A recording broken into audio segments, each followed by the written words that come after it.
right, so did you meet anyone intriguing, anyone that piqued your curiosity, or did you have an experience that you would like to share that really caused you to ask questions?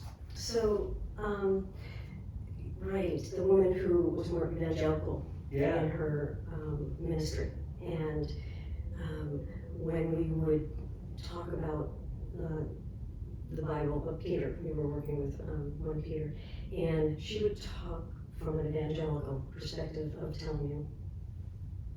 Telling you what to believe. What to believe. And as time evolved and the group became more comfortable being who we are, listening, asking questions,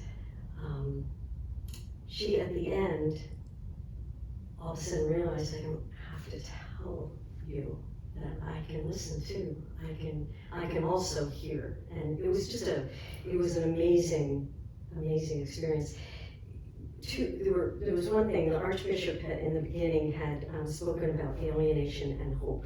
Yeah. Do you remember that? Yeah, I do. I left with that because through the entire conference, I kept thinking about alienation in this world. When we left for the conference, there's so much division, there's so much violence, there's so much going on, there's a loss of hope. And when you think of it in terms of alienation, that whole listening, coming together, trusting one another, I left with so much more hope at the end. And I think the others at the table did. They had a freedom to be able to just listen and not have to be on. Just hear and listen and learn. And it was pretty transformative, yeah. Wonderful, wonderful, thank you for that. So can I tell my story about one cross? Please do. So, as you can see, sometimes you go to retreats and events and you come back with big crosses, Jesus kind of does that to you. But Some of us do. So we met a couple, the Besters. Clarence is the Bishop of Wangaratta in Australia. They're from South Africa, from Cape Town. And Patty actually met Michelle first. I think it was one of the services. It was one of the services, and you were coming in, and Processing Clarence in was like these processing guys. in, and she was sitting next to me, and we're like, can we take pictures? And we just connected immediately, like we'd known each other our whole life. Right. Yeah.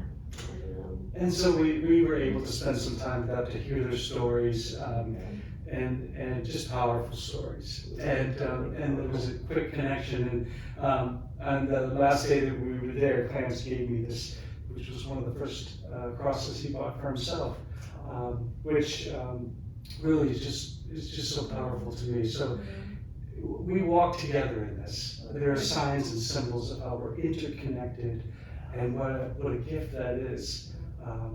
What a transformative gift that is. Indeed, wow.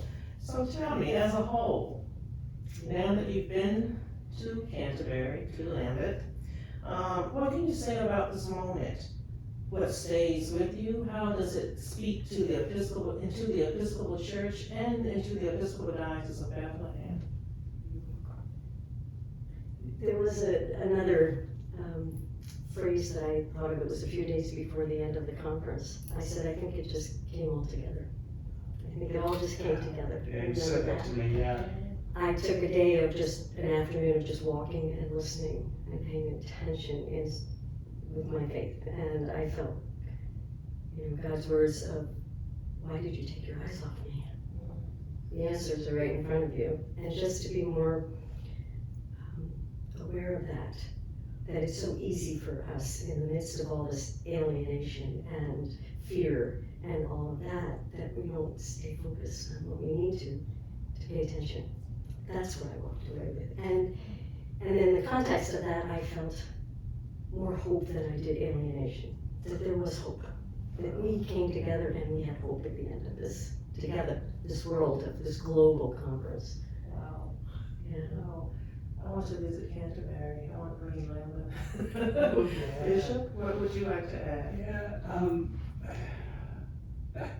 you could have said it all. I would just add that for me, spending 2 days in retreat at Canterbury Cathedral, walking that sacred space, going down into the crypt, where the needs of the most vulnerable of our diocese, of our community, the hopes and dreams that Patty spoke of that we share here were just at the forefront. And so I come back focused again on Jesus, that our only future together is in love, is to love one another, to hear one another, to respect the dignity, the human dignity of each and every person. Yes. So that is strengthened for me, as we walk together. There's trouble ahead. We know there's trouble ahead, and we must walk together. Indeed. Well, thank you both. This has been really powerful, really powerful. And so, I thank you for watching, and I hope it has been just as powerful for the viewers. Blessings.